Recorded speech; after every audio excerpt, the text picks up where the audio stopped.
Hello, my name is Rick Roberts with the Louisiana Real Estate Commission. Again, it is that time of year, every 2 years that is, that we revise and review the contract and the property disclosure document.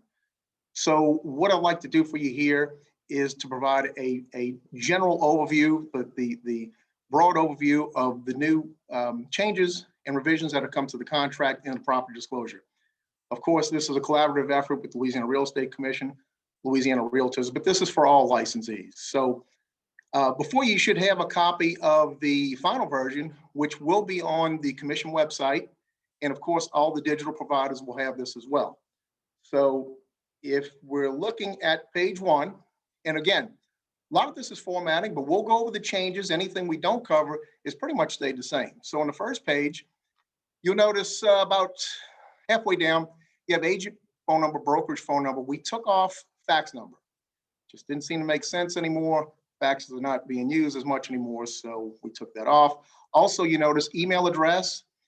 That'll be the one singular spot you enter email addresses. There won't be a spot on the back end of the contract on page 7 or 8 where notices will go to. So wherever you want notices to go to, whatever address you fill in there, that'll be the address it goes to. Of course, a little further down, you have the boxes for agreement transmitted by, which can either be electronic, and you can check that box and fill in if it's DocuSign, Instanet, email, whatever electronic means you're sending. Hand delivery, of course, and other. And other behind that, you could put facsimile, FedEx, postal, whatever means you send it. Down at the bottom of the first page, you'll notice 2 things. One is the electronic notice authorization. And members, that is taken specifically from pages 7 and 8 of our current buy-sell agreement, put on the first page. The thought process behind that is basically, it was kind of silly to get a client to start signing electronically, go through 7 pages, and then on page 7, ask if it was okay if you sign electronically. It made more sense to put it in the front end where they agree to it on the front end, and then they go from there. And if you notice at the bottom of page 1, there are 4 buyer and seller initial spots. We got a lot of input on members wanting 4 signature spots for buyers and sellers instead of just 2. So there you have it on the bottom of each page. You'll see that carried forward. Okay, if we go to page 2, please. So page 2, we have the included items at the top. And everything is the same with the exception of these things. We added, if you look on number 9, we added drapes. We have all window coverings. We got a lot of input on please could you include drapes. So if you have a seller, short of being a tin foil or roll sheets on the windows, they can take those. Everything else they need to leave, okay? Drapes are in there now. If you go a little bit further down to line 11, you'll see doorbells. Now, doorbells is an interesting thing with Ring doorbells and different security systems coming in vogue with the doorbell. That is now included. If your seller wants to take them, they need to exclude them or take them before you list the property. So doorbells are included. A little further down, number 12, installed generators. We've had a lot of input with sellers taking whole house generators. Of course, no longer, they're included. They will stay in the property. Also, attached television mounts. You can take the TVs, leave the mounts. The rationale behind that was they leave such big gaping holes in walls when they take the TV mounts. They're now included. So take the TV, leave the mounts. Other than that, the only thing I'll call your attention to is on line 14, that they're transferred without any warranty. So anything that's left behind by the seller that was included in the contract, whether it's a garage fridge, gas logs, Ring doorbells, they're transferred without warranty. Of course, the buyer has the right to inspect them if they like to, but they're transferred without warranty. A little bit further down the page, 33 to 40, you'll notice the mineral rights box is now a box and is also seller and buyer signature spots. Again, keep in mind, this is a statewide contract. And for those folks, Southwest, Shreveport, Bossier area, those places where mineral rights are big and coming to factor with the contract, we included that and put buyer and seller spots there. Again, the bottom of the page, The buyer and seller initial spots I'll carry forward. Let's go to page 3 is relatively unchanged, a little bit of formatting difference, but other than that, it's the exact same verbiage as what we're using right now on our current buy-sell agreement. Page 4. I'll draw your attention to line 116. There is a box there for no deposit. If you choose not to have a deposit, you can simply check that box. You don't have to deal with the personal check and so on and so forth. That's fine. That's surely permittable, and you can do that. One line down, 117, deposit held by listing broker or selling broker remains the same. The box behind that other is where you would check, and in the blank you could fill out if it's the title company, if it's a builder holding the deposit, you could put that information right here on the contract. Now, the box below it remains the same. The deposit addendum must be attached, and that will also have who's the third party holding the deposit. But this way, we thought it was best to have it right on the face of the contract, so you know up front, without going to the addendum, who's holding the deposit. Again, deposit held by third party, you have 4 buyer signature spots, 4 seller signature spots, and then the rest of that page remains pretty much the same as what we have now. Page 5. So page 5 is the most substantive change to this current iteration of the agreement. And if you go down to the line 183 to 187, you'll see, members, we have a new acronym, the DDI period, due diligence and inspection period. So the takeaway here is, and of course you can read it, but the general takeaway here is, for instance, for example, if you have 10 days due diligence, you can make one singular response for your buyer. If it's on day 7 and you send that in, the 3 days remaining are gone. You do not have more time in that due diligence period to come back with more responses. We thought it was best to have both buyer and seller agree to that on the contract.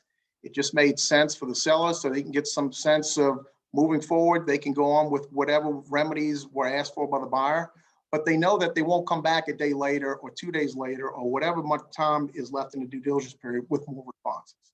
So again, that is the most substantive change. The takeaway for us as practitioners is that if you have a buyer, make sure you do all your inspections, get everything done before you submit that response. And that is enumerated, like I said, on page 5 in that section under the due diligence and inspection period. Again, the rest of that page remains the same as exactly as what we're using today. So let's move on to page 6. Now, I know, when we started, members, if you look at the bottom of the page, it's 1 of 10. And of course, you're going to, be angry with me and the other members on this committee that, hey, you had another page. Well, we kind of did and we kind of didn't. And the reason I say that is because here's where we expanded and really didn't add substantively anything, but we just made it a little more clear. So if you look at starting lines 216, option 2, which basically covers what happens during the inspection response process. It covers the seller's response to the buyer, the buyer's response to the seller, and what different options each party has if they do or do not respond. Members, this is exactly how we work and is exactly how our current agreement works. However, we thought it was better to have each section broken out and highlighted instead of one big muddled paragraph. So not only us as practitioners need to go back and reread if what happens if either party doesn't respond, but our clients and consumers can get a better understanding in more clear language that can be easily followed with the options at each one. So again, this is nothing new, members. This is just simply spelling out in greater detail and breaking it out so it's more easy to follow. And also, I might add at this section 2, there will be on both websites, Commission website, Louisiana Realtors website, a flow chart, a color flow chart that follows exactly what's indicated here, but in a visual format. So you and your clients can easily follow in a flow chart format what happens once you make a response, how long does the seller have, what happens if the seller responds, and what your options are, both buyer and seller. So it's an easy format to follow if for some reason this is not conveyed in a manner where your clients can follow. So again, page 6, that's the biggest change It's spelled out a little bit differently, but it's the same thing as what we're doing in practice. No change in theory there. Page 7, I'll point out a couple things. And basically, if you look at the top of the page, 253, 256, anytime there's a spot for a numeric entry for a number of something, number of calendar days, and the due diligence inspection period number, you'll have an alpha spot and a number spot. The point behind that is, I know most of us aren't filling them out by hand, but if somebody was, and it's just the number there, if you can't discern a 9 from a 7 or a 5, it is both spelled out and the number spot. So for instance, on line 253, you would have there are 1 ONE, and in the next blank, you would have the number 1. And that would follow suit for the rest of the contract, with the exception of the lot size, which is simply a numeric entry. It's not an alpha entry because it would have been way too long. So again, that follows through on all of the contract. A little bit further down, if you look at merchantable title, same thing. Alpha section, numeric section, and again, it follows through with the rest of the contract. Page 8, the only really changes there, we updated the website for the EPA mold-related hazard notice. And a little further down on 334, we updated the flood insurance FEMA web portal. And again, that was just some housekeeping and updating our websites for both of those. Page 9 is relatively the same, but keep in mind, members, we took off the electronic notice section, moved that to the front like we spoke about earlier. We also took off the check boxes for the email addresses because that's on the front of the contract. There was no reason for redundancy there. So again, the language is exactly the same as what we're currently using. It's just formatted a little bit differently, and we moved some things to the front page. And that's page 9. And of course, page 10, you'll notice that, yes, we do have 10 pages, but the last page is basically signature items. And of course, we have to get a little more space because we added the 4 signature spots for both buyer and seller. That was a big request we got from a lot of our members. All the stakeholders wanted to see that in there. So that's what you see on page 10. And of course, the address carries forward. Everything carries forward. And no, there are no initial spots at the bottom of page 10. Didn't make any sense. We haven't put that in several last iterations. So anyway, members, that covers, like I said, a 30,000-foot view of the new contract and what you should expect. And again, there'll be a link at the end of this for a more detailed webinar with legal counsel that will go into deep dives, and you'll have an opportunity to ask any questions if you like. And anything that you like, I'll surely take credit for. If you don't like it, well, we'll blame somebody else. That's fine. Quickly, let's move on to the property disclosure. And really, the only thing, if we go to page 6, everything else, questions, we left the same. Of course, if you've been around long enough, we went through the know, not known, and all that controversy and consternation that it caused in the field. We did not change any of that. The knows are still there, the not knowns are still there. But I'll draw your attention to page 6. And what we did here, members, is took anything related to flood and put it in one section. Go to section 6, please.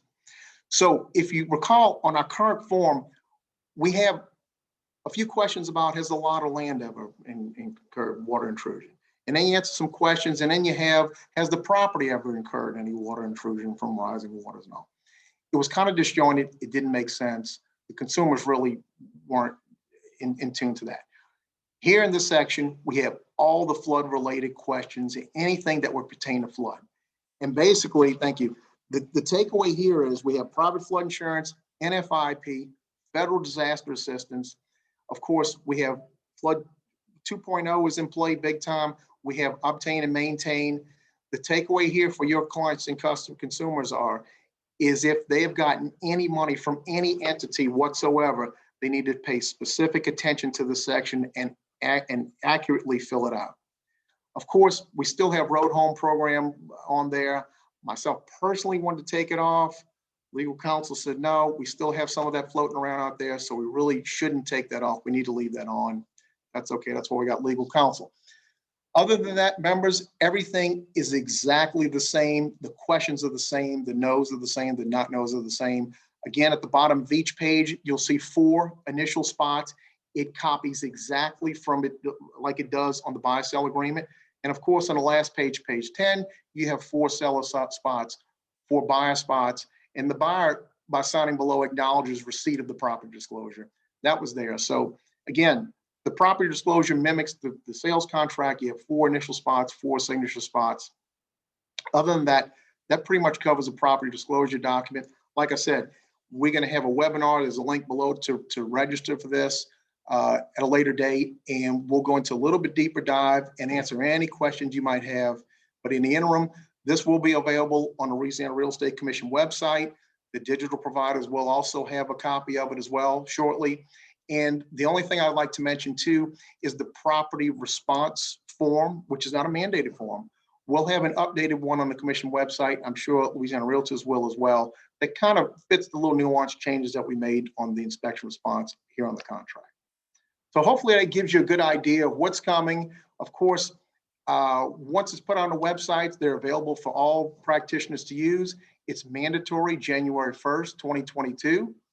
If you have any questions, surely my email address at the commission is rroberts@lrec.gov. I invite you to send an email if you have a question, concern, anything I can help you with. And of course, look at the link and register at the bottom of this webinar for the upcoming webinar we have that we do a deep dive. I thank you for your time. Have a good day.